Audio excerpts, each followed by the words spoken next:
बात बहुत पुरानी है। गुजरात के सूरत शहर में हीरालाल नाम के एक व्यापारी थे। इनका कीमती रत्न का कारोबार था। इनका कारोबार दुनिया के कई देशों में फैला हुआ था। पूरे सूरत शहर में इनका मान सम्मान था। हीरालाल के दो बेटे थे जिनका नाम रामलाल और श्यामलाल था। रामलाल को दौलत और रुतबे का बहुत घमंड था, जबकि श्यामलाल एक शरीफ और सुलझा हुआ इंसान था। घमंड के साथ साथ रामलाल में ईर्ष्या और बेईमानी जैसे अवगुण भी थे। समय के साथ साथ हीरालाल की उम्र बढ़ती जा रही थी।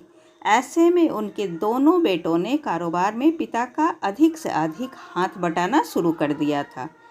कुछ समय के पश्चात हीरालाल चल बसे और कारोबार का पूरा भार रामलाल और श्यामलाल के कंधों पर आ गया। बड़ा भाई होने के नाते रामलाल ने व्यापारिक फैसलों में अपनी मर्जी चलानी शुरू कर दी। रामलाल बेईमानी और मक्कारी भरे फैसले लेने लगा। असली रत्न के नाम पर वह नकली रत्न का व्यापार करने लगा, जिससे उसका मुनाफा बढ़ने लगा। इस मुनाफे से उसका बाकी बचा चरित्र भी काला हो गया। दौलत के घमंड में वह परिवार में उन्मादी जैसा व्यवहार करने लगा।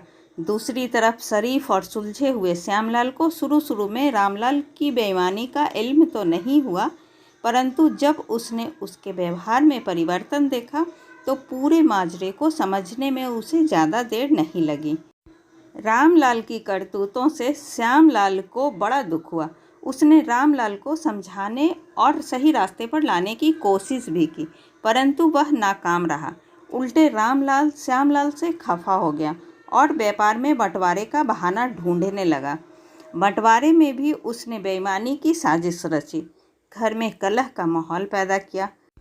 अंततः रामलाल अपनी साजिश में सफल रहा और श्यामलाल के हिस्से के व्यापार पर भी वह कब्जा कर बैठा। रामलाल के व्यवहार से दुखी होकर श्यामलाल ने शहर में दूसरी जगह अपना ठिकाना बनाया और रत्न के अपने व्यापार को नए सिरे से शुरू किया। ईमानदारी की नींव पर शुरू हुआ श्यामलाल का व्यापार जल्दी ही चल निकला। एक तरफ जहां श्यामलाल की ख्याति देश और विदेश में बढ़ने लगी, वहीं दूसरी तरफ रामलाल की करतूतों की पोल खुलने लगी थी। नकली रत्न के व्यापार के कारण रत्न बाजार में रामलाल की साख को जोरदार धक्का लगा और उसके व्यापार का दायरा सिमटने लगा। अंततः नौबत यहाँ तक आ गई कि बाहर क्या, अपने शहर का भी कोई व्यापारी रामलाल का नाम लेने से भी तौबा करने लगा। अब तो नौबत यहाँ तक आ गई कि रामलाल को धन के अभाव में अपना घर, दुकान, सामान तक बेचना पड़ रहा था। जल्दी ही रामलाल के हाथ से सब कुछ निकल गया और वह परिवार सहित सड़क पर आ गया। अब रामलाल को अपने किए पर पछतावा हो रहा था, परंतु उसकी तकदीर ने जो खेल खेल दिया था उससे आसानी से पीछा छूटना उसके लिए संभव नहीं था। दूसरी तरफ श्यामलाल की तकदीर का खेल था, जिसकी बदौलत वह रंक से राजा बन गया था। जब रामलाल की बदहाली की खबर श्यामलाल को लगी तो उसे बड़ा दुख हुआ। पुरानी बातों को भूलकर वह भागा भागा अपने बड़े भाई रामलाल के पास पहुंचा और रामलाल के लाख मना करने के बाद भी उसे परिवार सहित अपने पास ले आया। यह भी तकदीर का ही खेल था कि जिस भाई के साथ रामलाल ने बदसलूकी कर उसे सड़क पर पहुंचा दिया था, वही भाई आज उसे सड़क से उठाकर अपने घर में ले आया था। इस कहानी से यह शिक्षा मिलती है कि तकदीर कब किसके साथ क्या खेल खेल दे, इसका अंदाज़ा कोई नहीं लगा सकता। हाँ, इतना ज़रूर है कि आपके कर्म ही आपकी तकदीर लिखते हैं।